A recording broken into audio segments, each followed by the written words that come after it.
Happy Wednesday, everybody. Pastor KZ back here with the All About Favorite channel.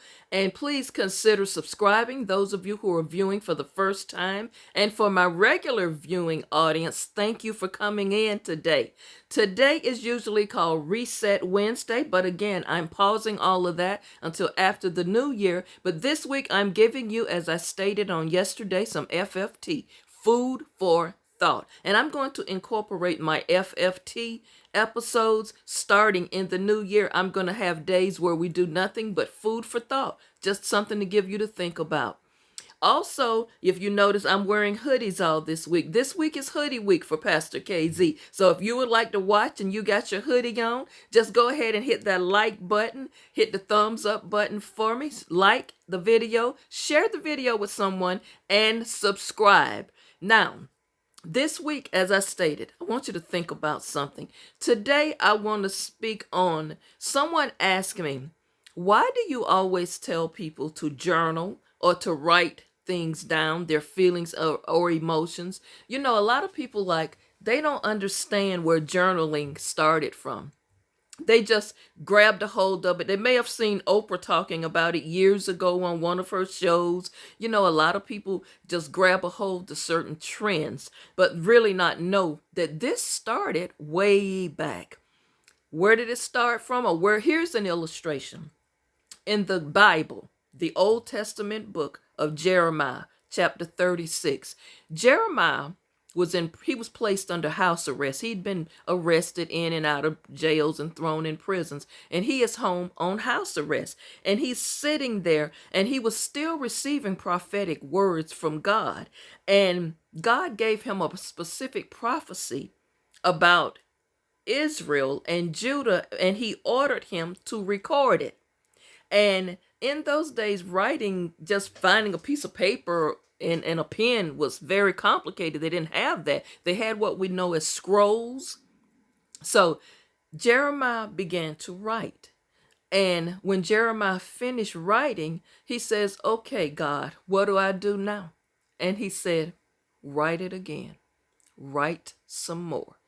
See, what was happening to Jeremiah? Jeremiah is known as the weeping prophet. Jeremiah could fall into depression real easy. He'd let things get inside of him, and he'd get so depressed, so discouraged, and he'd cry a lot and just weep.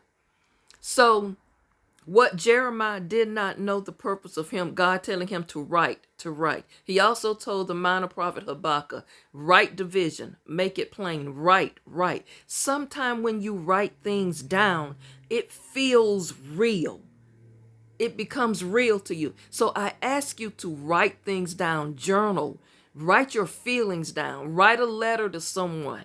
Even though if someone has passed on, and they may be in a cemetery right now, write a letter to them, and you can express some thoughts, some feelings that you had that you never could verbalize while they were on this side. So when I ask you to journal or to write things down, when you reread what you have written or recorded on that piece of paper, it hits different because you read it and you're like, this is me. I actually feel this, and I've never said it. That's why with the Testimony Tuesdays and the Tell the Truth Thursdays, I'm getting so many emails about those things that's going on that's been in the dark, secrets, things that people never say out loud, things that go unspoken. They just are. But when you write them down, you like, this here craziness is in my family. You mean to tell me my daddy did this? You mean to tell me mama did that? It gets real. It becomes real.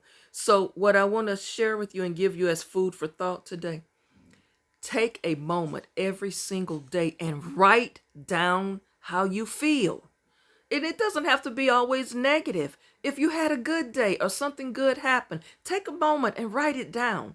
One thing I always do is I always keep a pad and a pen nearby me, because when a random thought comes by, I scribble it down, because sometimes God give you good thoughts and the enemy comes and steals it from it. You ever had a thought about something and it's like for the life of you, by the end of the day, you can't remember what it was?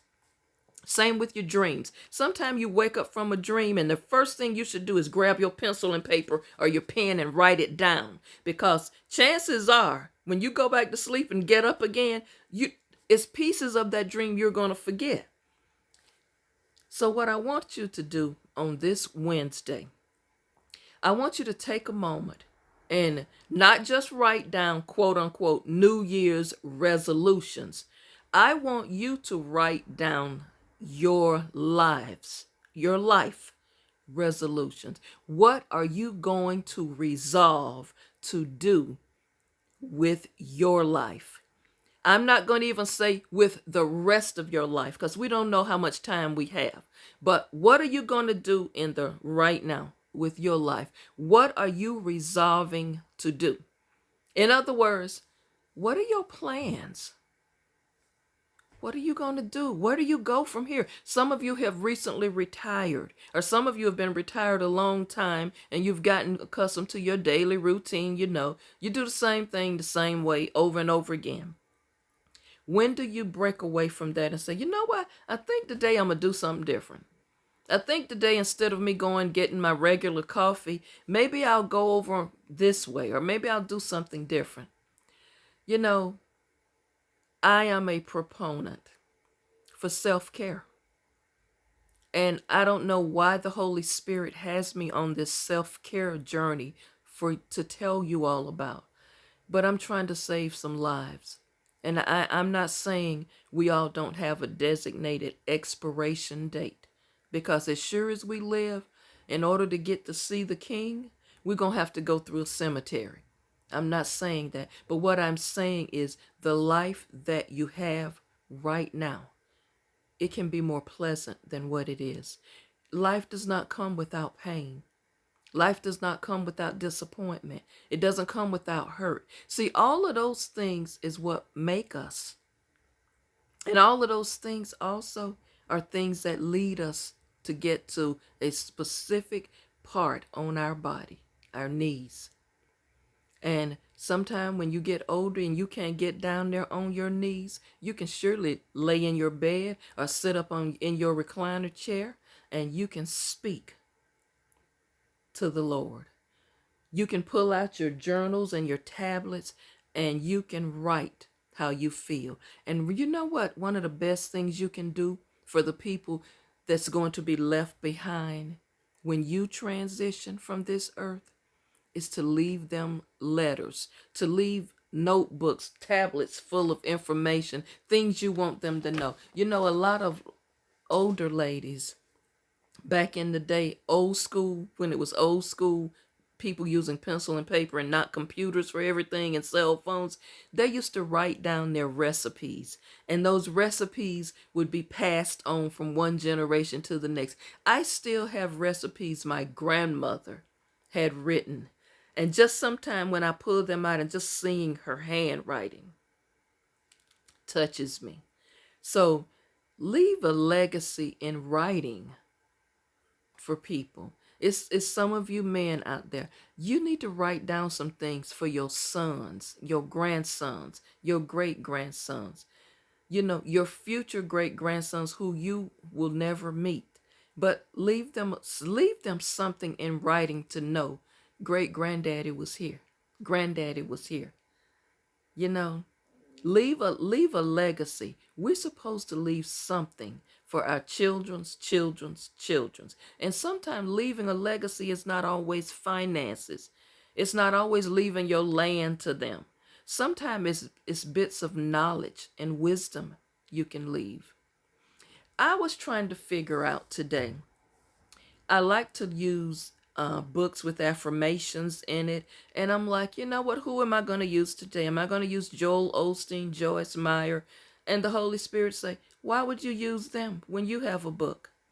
Everybody, I want to share something with you from one of Pastor KZ's workbooks. This is on Amazon and it's called Time to Focus on Me. It is a workbook where I have different sayings and then I always ask you, now write your thoughts. So this is a workbook and I'm going to share a page from that. And one of the pages says, how are you feeling?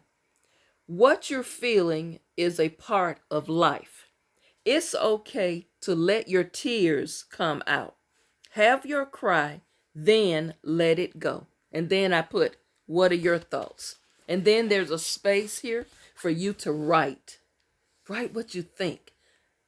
And then on another page, I have all we need are some good friends and people. A reminder of the day. Let me ask you this. And it says, whom can you trust with your innermost secrets and thoughts? Who can you trust with your innermost secrets and thoughts? If you get a chance, go on Amazon and pick up the workbook, Time to Focus on Me. Emotional healing starts with me. And this you will find on Amazon. It's a workbook, y'all. It's not very thick, but it's just something to get you writing, something to get you thinking. That was your food for thought for today. Write down some things. Write down some of your recipes. Write down some little nuggets of wisdom and leave them behind for your children, for your grandchildren, for your nieces, for your nephews. Do that, and you'll feel better just writing. Now, I want to leave you with something. You matter. You are so special. You are loved. And I am so very proud that you are beginning to love yourself more. I'm so proud of you for deciding to let some things go. I'm so proud of you for learning how to love at a distance now and how to protect your peace. I'm so proud of you for doing that. It's baby steps, but it's steps. Thank you all for watching. This has been your host today, Pastor KZ. Please email me at walkinfavor61@yahoo.com. And always remember, stay focused and stay favored. And you are so worth it. You are a beautiful spirit. You are no accident. God created you in his own image. So you worth something. You have a purpose. You have a purpose. Thank you for watching. I'll see you back on tomorrow.